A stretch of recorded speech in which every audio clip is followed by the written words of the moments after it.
200 question की series में आपका स्वागत है। आज हम 41 से 60 क्वेश्चन कवर करने वाले हैं इस वीडियो में। तो फर्स्ट क्वेश्चन है कि what are F string. F string क्या होता है इसके बारे में हम जानेंगे। तो F string are way to embedded variables and impressions inside string letters using curly braces. Okay, तो एफ स्ट्रिंग को पाइथन में 3.6 में इंट्रोड्यूस किया गया था। इसकी हेल्प से आप बिना फॉर्मेट फंक्शन के यूज़ किए डायरेक्टली स्ट्रिंग को वेरिएबल में पार्स कर सकते हैं। Okay, introduce in Python the faster clear and more readable that then older method like forward method and formatting. तो एफ स्ट्रिंग में करली ब्रेसेस का यूज़ करते हैं हम लोग। जैसे यहाँ नेम इक्वल्स टू एलाइस लिखा हुआ है, ठीक है, ये नेम इक्वल टू एलाइस है, एज 25 है। तो प्रिंट फंक्शन में ही एफ स्ट्रिंग डाला हुआ है जिसमें से मैसेज है my name is name. Name में यहाँ पर करली ब्रेसेस का यूज़ करके नेम वेरिएबल को डायरेक्ट यहाँ पर हम एम्बेडेड कर सकते हैं। ओके ओके, तो नेक्स्ट क्वेश्चन है what is difference between range and x range. तो की फीचर के हिसाब से देखा जाए तो रेंज जो है पाइथन 3 में इंक्लूड किया गया था और एक्स रेंज जो है तो पाइथन 2 में सपोर्ट करता है। ओके, तो जिसमें से रेंज जो है लिस्ट रिटर्न करता है और जनरेटर ऑब्जेक्ट रिटर्न करता है कौन, एक्स रेंज, जिसमें से एक एक करके सारे यील्ड फंक्शन के द्वारा ऑब्जेक्ट को एक्सेस कर सकते हैं और प्रिंट करवा सकते हैं जो भी हमें चाहिए होगा। ठीक है, मेमोरी यूजेस में देखा जाए तो इसमें हाई यूज होती है रेंज में और लो होती है जनरेटर ऑब्जेक्ट के कारण लो यूज होती है एक्स रेंज में। ठीक है कि और परफॉर्मेंस देखा जाए तो स्लोवर होता है रेंज का क्योंकि इसमें फॉर लार्ज होता है रेंजेस और faster and efficient memory allocation है तो है एक्स रेंज में। ठीक है, मॉडिफाइबल देख लीजिए कि इम्यूटेबल लिस्टेड होता है, ये इम्यूटेबल ऑब्जेक्ट रिटर्न करना है और एग्जिस्टिंग ये पाइथन 2 और 3 में होता है और ये 2 में होता है। असेंटेक्स दोनों का सेम ही है, रेंज और एक्स रेंज अलग अलग लिखना पड़ता है। ओके ठीक है, नेक्स्ट क्वेश्चन है अपना कि तो नेक्स्ट क्वेश्चन है explain Python comments. Python comment क्या होता है इसके बारे में।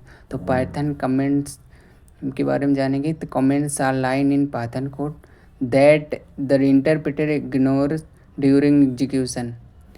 तो कमेंट्स प्रोग्राम में लाइन अप कोड होता है जो कि एग्जीक्यूट नहीं होता है। जैसे कि हम दोबारा उस प्रोग्राम पर काम करें तो हमें हर स्टेप आज समझ आ सके कि इनमें से हमने क्या किया था। ठीक है, they are used to explain code, increase readability and disable code temporarily। Okay, और ये दो टाइप के होते हैं, सिंगल लाइन कमेंट हो गया और मल्टीपल लाइन कमेंट हो गया। सिंगल लाइन के लिए हैश यूज़ करते हैं और मल्टीपल लाइन के लिए कोड का यूज़ करते हैं, ट्रिपल कोड का, चाहे सिंगल कोड का यूज़ करें चाहे डबल कोड का यूज़ करें। ठीक है, और जैसे सिंगल लाइन के लिए यूज़ करें तो हैश और राइट साइड में जितने भी हैश के बाद लिखेंगे वो कमेंट माना जाएंगे और ट्रिपल कोड के अंदर जो भी लिखा जाएगा वो कमेंट माना जाएगा। ओके, नेक्स्ट क्वेश्चन है अपना how is type casting done in Python. तो टाइप कास्टिंग क्या होता है कि type casting is the process of converting one data type to another. It is also now as a type conversion. तो type casting क्या होता है कि एक डेटा को दूसरी डेटा के रूप में परिवर्तित करना या चेंज करना टाइप कास्टिंग के अंतर्गत आता है। ओके, जिसमें डिफरेंट डिफरेंट वैल्यू को किसी पर्टिकुलर टाइप में कन्वर्ट करने के लिए पाइथन में प्री डिफाइंड कंस्ट्रक्टर का यूज़ किया जाता है। ठीक है, टाइप कास्टिंग दो टाइप के होते हैं, इम्प्लिसिट टाइप कास्टिंग और explicit type casting. Implicit type casting में क्या होता है कि जैसे कोई वेरिएबल में वैल्यू डिक्लेयर कर देते हैं तो वो ऑटोमेटिक डेटा चेक कर लेता है कि किस टाइप का डेटा है। और एक्सप्लिसिट में ऐसा होता है कि जैसे कोई भी डेटा है उसको दूसरी डेटा के रूप में चेंज करना ही एक्सप्लिसिट टाइप का होता है। जैसे यहाँ n इक्वल टू 10 है, उसको स्ट्रिंग फॉर्म में है, उसको इंट फॉर्म में चेंज किया गया है। ओके, अब नेक्स्ट क्वेश्चन है कि what are the Python keywords. तो पाइथन में कीवर्ड्स क्या होते हैं इसके बारे में जानेंगे। तो keywords are reserve words in Python that have special meaning. They are use to define the syntax and structure of Python programs. तो नॉर्मल भाषा में कह सकते हैं कि कीवर्ड्स पाइथन में प्रीडिफाइन कुछ वर्ड होते हैं जिनका मीनिंग होता है. ठीक है.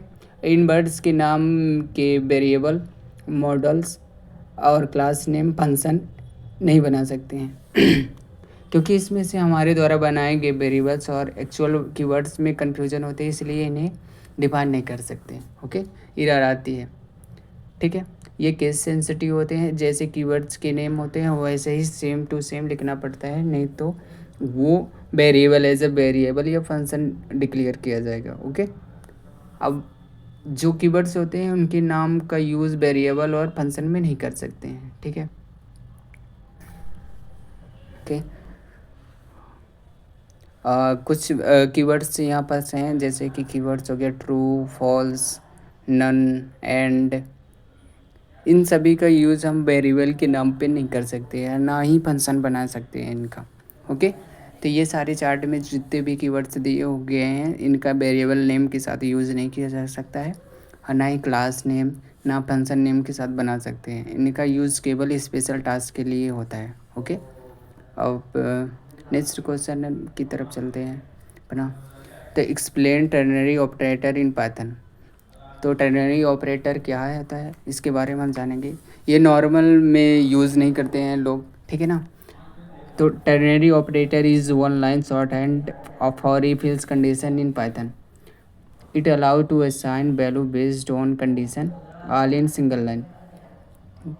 तो नॉर्मल भाषा में कह सकते हैं कि टर्नरी ऑपरेटर ऐसा ऑपरेटर होता है जो इफ हिल्स का शॉर्ट हैंड होता है. ठीक है. इसमें हम ऐसा करते हैं कि एक ही लाइन पे इफ हिल्स की सारी कंडीशन लिख देते हैं. ओके. तो जैसे एग्जांपल में यहाँ पास दिया गया है कि a इक्वल्स टू 10 है, b इक्वल टू 20 है. तो एक थर्ड वेरिएबल ले लिया है, जैसे मैक्स वैल्यू हो गया. इसमें ट्रू और फॉल्स दोनों एक ही लाइन पे लिख दिया है. जैसे ट्रू होने पर ए आए और देन कंडीशन है, और इल्स में जो फॉल्स में कंडीशन आएगी वो बी में आएगा. ओके. तो इनमें से हम चेक करवा रहे हैं कि मैक्सिमम वैल्यू कौन सी है, तो इसका आउटपुट बी आएगा जो इल्स वाला पार्ट चल रहा है. ठीक है. ओके. तो नेक्स्ट क्वेश्चन है अपना, what is enumerate function. Enumerate function क्या होते हैं इसके बारे में जानेंगे. तो enumerate is a built-in Python function that adds a counter index. Counter index होता है. ठीक है ना. To an iterable like list tuple. Iterable object जैसे कि स्ट्रिंग हो गया, लिस्ट हो गया, उस पे चलता है. ठीक है ना. And return it is a innominate object which is iterable. जैसे कोई इटरेबल ऑब्जेक्ट है उसमें से इनोमिनेट फंक्शन इंडेक्स सहित वैल्यू हमें चाहिए होती है, तो वो हमें इनोमिनेट फंक्शन की मदद से मिलता है. जैसे कि यहाँ पर एक वेरिएबल दिया हुआ है कि जैसे फ्रूट नाम का एक वेरिएबल है, उसके एलिमेंट सहित अगर हमें इंडेक्स चाहिए होता है तो हम इनोमिनेट फंक्शन का यूज़ करते हैं लूप के साथ. ओके. तो ये हमारा थोड़ा सा छोटा सा प्रोग्राम है, इसको चेक कर सकते हैं आप. ओके. नेक्स्ट क्वेश्चन है, व्हाट इज़ यूप्स. अब यूप्स के बारे में हम कुछ क्वेश्चन पहले भी कवर कर चुके हैं, इसमें भी हम आपको क्लियर कर देंगे सारे टॉपिक. ठीक है ना. तो oops is a programming paradigm based on the concept of object which contain data and code, जिसे मेथड कहते हैं. ओके. तो Python supports oops and allow you to create reusable and modular code. Okay. तो अब normal भाषा में भी कह सकते हैं कि oops object oriented programming language होता है जिसमें क्लास और ऑब्जेक्ट बेस्ड एक प्रोग्रामिंग अप्रोच होती है, जो रियल वर्ल्ड ऑब्जेक्ट के प्रोग्राम को रिप्रेजेंट करने के लिए मेथड प्रोवाइड करता है. ठीक है. रियल वर्ल्ड एंटिटी को ही प्रोग्रामिंग में क्लास ऑब्जेक्ट के द्वारा रिप्रेजेंट करते हैं. एंटिटी ही प्रॉपर्टी या बिहेवियर होता है जिसमें programming class variables method represent करते हैं. ठीक है. इसमें से कुछ अप्रोच होती है, जैसे इनकैप्सुलेशन होता है जो डेटा हाइडिंग के लिए यूज़ होती है, जिसमें से वेरिएबल या फंक्शन को हाइड करके रखते हैं जो दूसरी क्लास में यूज़ नहीं कर सकते हैं इनहेरिट करके. ओके. अब्स्ट्रैक्शन जो होता है डेटा हाइडिंग के लिए ही होता है, लेकिन इसमें क्या होता है कि पहले टेम्पलेट डिसाइड करते हैं देन उसका यूज़ करते हैं. ओके. और इनहेरिटेंस होता है जो इनहेरिट करता है वन क्लास और इनहेरिट करके प्रॉपर्टी एंड अदर मेथड की दूसरी क्लास में। अब पॉलीमॉर्फिज्म सेम कॉन्सेप्ट है, इसमें मेथड ओवरलोडिंग और ओवर राइडिंग का कॉन्सेप्ट होता है। ओके, ठीक है। ओके, तो जैसे क्लास हो गया, class blue print of object हो गया। ऑब्जेक्ट क्या होता है कि इंस्टेंस ऑफ क्लास हो गया, ठीक है। मेथड वो होते हैं जो क्लास के अंदर डिफाइन करते हैं, वो मेथड कहलाते हैं, ठीक। और उसमें के अंदर सेल फिर कीवर्ड का यूज़ करते हैं जो करंट ऑब्जेक्ट को रखता है। इनिट होता है जो कंस्ट्रक्टर होता है। ओके, नेक्स्ट क्वेश्चन है हमारा, how to iterate over dictionary item. मतलब कि डिक्शनरी आइटम को कैसे इटरेट करते हैं, इसके ये क्वेश्चन भी आ सकते हैं इंटरव्यू के लिए, ठीक है ना। तो इसके लिए की वैल्यू के पेयर में हमें चाहिए होता है, तो इसके लिए डॉट आइटम्स मेथड का यूज़ करते हैं, ठीक है ना। तो पाइथन डिक्शनरी होती है जिसमें की वैल्यू के पेयर में वैल्यू होती है। इन्हें एक्सेस करने के लिए हम लूप यूज़ करते हैं। आइटम से दो वैल्यू रिटर्न करता है, एक होता है की, उसका होती है वैल्यू। दोनों को स्टोर करने के लिए प्रिंट फंक्शन लगा के और उस वैल्यू वेरिएबल को एक्सेस कर लेते हैं। ओके, कि तो नेक्स्ट क्वेश्चन है हमारा, what is function in Python, ठीक ना। फंक्शन क्या होते हैं पाइथन में, इसके बारे में जानेंगे। तो a function is a block of reusable code that perform a specific task. तो फंक्शन ऐसे कर सकते हैं कि एक स्पेशल टास्क के लिए, टास्क परफॉर्म करने के लिए हम फंक्शन बनाते हैं जो स्पेशल टास्क परफॉर्म होता है, ठीक है ना। It's help to organize code, avoid repetition and make programs modular and easy to manage, ठीक ना। ये फंक्शन की कीवर्ड होता है और फंक्शन नेम हो गया, पैरामीटर दे गया, ठीक है, और रिटर्न करवा लेते हैं। ये हमारे कुछ फंक्शन हो गए, जैसे कि बिल्ट इन फंक्शन हो गया जो प्रीडिफाइन होते हैं पाइथन के द्वारा, जो प्रिंट हो गया, ये लेन हो गया, सम हो गया। और यूज़र डिफाइन हो गया जो डिफ कीवर्ड के साथ हम स्वयं क्रिएट करते हैं, जिसमें पैरामीटराइज हो गया, बिना पैरामीटर के हो गया, डिफ़ॉल्ट हो गया, वो होते हैं। और next lambda function. Lambda function anonymous function होते हैं, वन लाइन में रिजल्ट देता है। ओके, रिकर्सिव मेथड जो होते हैं कि सेम फंक्शन को बार बार कॉल करते हैं, a function that calls itself, ठीक है। और जनरेटर फंक्शन हो गया जो जनरेट करते हैं इल्ड कीवर्ड के यूज़ करके एक एक ऑब्जेक्ट देता है, जिसे हम नेक्स्ट फंक्शन के माध्यम से हम उसके वेरिएबल को या उसके डेटा को एक्सेस कर सकते हैं। कि हायर ऑर्डर फंक्शन होते हैं जो एक फंक्शन को आर्गूमेंट पास करते हैं और रिटर्न भी एक फंक्शन करते हैं, ठीक है ना। जैसे मैप हो गया, फिल्टर हो गया, रिड्यूस हो गया। ओके, नेक्स्ट क्वेश्चन है कि difference between function and method, ठीक है। तो फंक्शन एंड मेथड क्या होता है, इसके बारे में जानेंगे। तो मेथड क्या होता है कि method is a function that is associated with an object like a string, list and class. Normal भाषा में कह सकते हैं कि मेथड जो होता है किसी क्लास का फंक्शन होता है जो उसके ऑब्जेक्ट के साथ डॉट ऑपरेटर के साथ एक्सेस कर सकते हैं हम। ओके, जैसे यहाँ वेरिएबल में एलाइस है, स्ट्रिंग स्टोर है, इसको अपर केस में करने के लिए हम यूज़ करते हैं डॉट ऑपर मेथड। और फंक्शन को कहते हैं कि ब्लॉक ऑफ कोड होता है जिसका रीयूजेबल कर सकते हैं कोड को, ठीक ना। ये इंडिपेंडेंट होते हैं जो हम कभी भी यूज़ कर सकते हैं कहीं भी बिना किसी ऑब्जेक्ट के माध्यम से। ओके, जैसे यहाँ डिफ क्रिएट नाम का एक फंक्शन बना हुआ है जिसे हम डायरेक्टली प्रिंट कर पा सकते हैं, ना कि किसी क्लास के यूज़ से। ओके, ठीक है। अब नेक्स्ट क्वेश्चन है अपना, type of function in Python. इसके बारे में बता भी चुका हूँ, लेकिन फिर से एक टाइप बता देता हूँ कि कितने टाइप के होते हैं। जैसे बिल्ट इन फंक्शन हो गया जिसमें प्रिंट, लेन, टाइप, इनपुट, मैक्स हो गया, ये सारे आते हैं। और यूज़र डिफाइन फंक्शन हो गया, लेमडा फंक्शन हो गया, रिकर्सिव मेथड हो गया, नेस्टेड फंक्शन हो गया, और हायर ऑर्डर फंक्शन हो गया। ओके, के तो लेमडा फंक्शन तो एनोनिमस फंक्शन होते हैं जो एक ही लाइन पे लिखे जाते हैं, ठीक ना। रिकर्सिव मेथड जो होते हैं तो बार बार कॉल सेल्फ को करवाते हैं। नेस्टेड में क्या होता है, एक के अंदर फंक्शन के अंदर दूसरा फंक्शन होता है। और नेक्स्ट क्वेश्चन है कि what is global and non local. तो डिफिनेशन बता सकते हैं कि यूज टू एक्सेस और modify global variable inside a function जो फंक्शन के अंदर बनाए जाते हैं वो ग्लोबल हो गया, ठीक ना। और जो नेस्टेड फंक्शन के अंदर यूज़ करते हैं तो वो नॉन लोकल हो गया, ठीक ना। Use to inside function refer to variable in the nearest enclosing scope can not be use at the top level, ठीक ना। ये कुछ की फीचर है।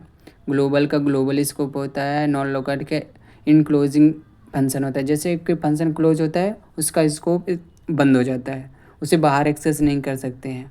अब ग्लोबल का यूज़ तब तक होता है वो नेस्टेड फंक्शन के अंदर यूज़ कर सकते हैं, ठीक है ना। ओके। और नॉन लोकल का उसी फंक्शन के अंदर होगा और दूसरे फंक्शन के अंदर नहीं कर सकते हैं उसका यूज़। ओके, ठीक है। अब नेक्स्ट क्वेश्चन है अपना, तो नेक्स्ट क्वेश्चन है कि difference between execute and evaluate function के क्या यूज़ होता है इसके बारे में। ओके, तो both are use to dynamically execute Python code but they are not same. ये दोनों अलग अलग इन दोनों का काम होता है, ठीक है ना। Eval method stand for evaluate and return the result for Python expression only not code of block. तो इसे नॉर्मल भाषा में कह सकते हैं कि इवेल्युएट जो होता है एक स्ट्रिंग के फॉर्म में दिए गए एक्सप्रेशन को कैलकुलेट करके रिजल्ट देता है हमें, ठीक है। जैसे कि यहाँ पर x=5 है और रिजल्ट को इवेल्युएट करते हैं x+10, तो ये स्ट्रिंग फॉर्म में दिया हुआ है यहाँ पास, और जिसका रिजल्ट इवेल्युएट करके 15 कर देता है। ओके, ठीक है। तो स्ट्रिंग के एक्सप्रेशन को इवेल्युएट करके देता है मुझे, ठीक है। तो एग्जीक्यूट मेथड का काम क्या होता है कि ये भी स्ट्रिंग फॉर्म में स्टोर डेटा को होता, जैसे ब्लॉक ऑफ कोड हो गया, लूप हो गया, इसको एग्जीक्यूट करके रिजल्ट देता है हमें, ठीक ना।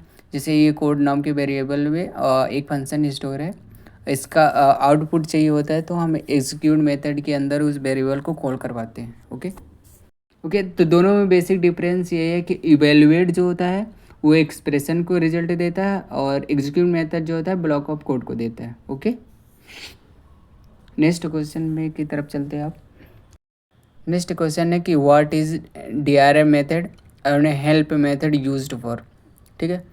तो बता सकते हैं इसके बारे में कि both are built in function use for introspection inspecting object class and models. Okay, ठीक है। ठीक है, DRM मेथड जो होता है किसी ऑब्जेक्ट मॉड्यूल या क्लास के मेथड और प्रॉपर्टी की एक लिस्ट देता है, ठीक है। ये बताता है कि आप उस ऑब्जेक्ट के साथ क्या क्या कर सकते हो। ओके, इसका सिंटैक्स रहा है dir और उस ऑब्जेक्ट का नाम दिया था, ठीक है ना। आप उस ऑब्जेक्ट की क्या क्या कर सकते हो वो सारी चीज़ें वो लिस्ट के अंदर दे सकता है।